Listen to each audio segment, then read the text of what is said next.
Good morning, everyone. Thanks for coming. It brings me a great pleasure to be here to address such distinguished audience about the experimental study of the wind power generation. My name is Gao Zixuan. My name is Yang Yichuan. And in modern technology, one wind turbine can generate the electricity in 3 hours to make the Formula One car run in the whole season. It's showing a great efficiency.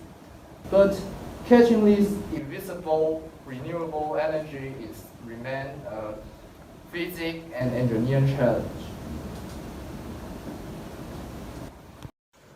I have divided my presentation into 3 parts.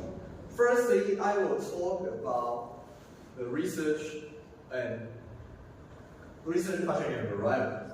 Then I will focus on the data analysis and collections. And lastly, I will discuss the result and discussion. What I would like to do today is to explain how the magnetic field affect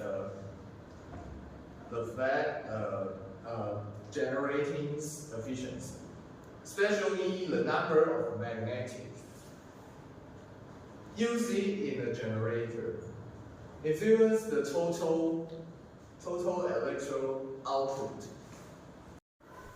I plan to speak about my experience of wind power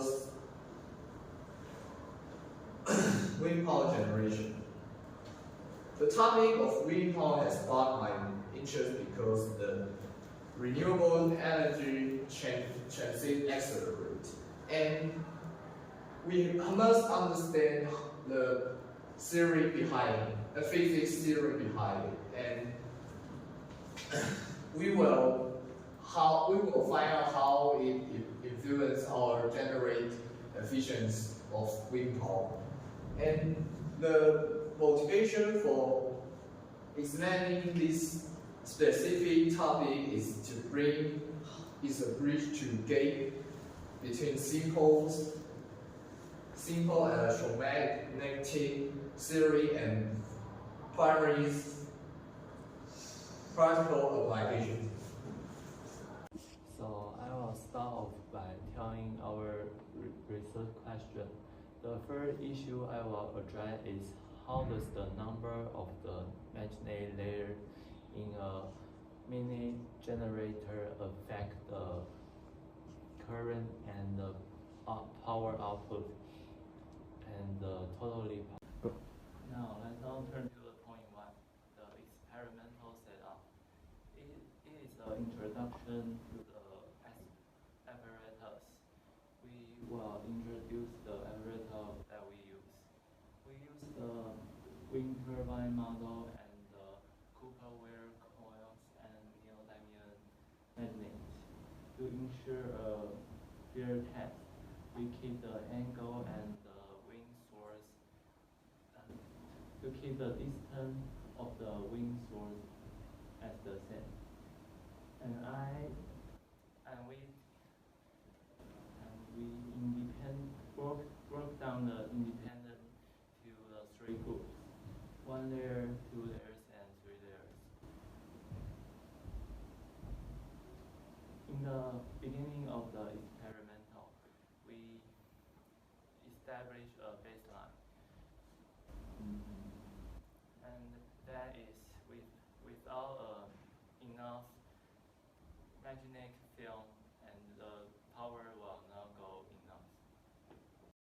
Let's move on to the second part, which is our data collection.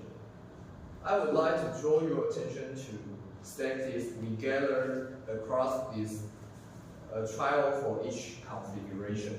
As you can see from the graph, a table of the graph, the data shows a very clear trend with only 1 layer of magnet.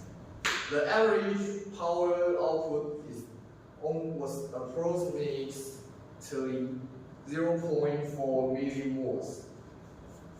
However, take a look at the next section. When we increase one more layer of the magnet, the average power jumped to 6.5 millivolts. In particular, what is the very significant is the performance of three-layer configuration. In this table, we can see that peak power reached over 50 millivolts. This is an exponential increase from our single layers result. And here comes our data analysis. As you can see from the graph, it can show its growth is not linear, it's from exponential. So its growth is very significant once we add only just one layer of the magnetic.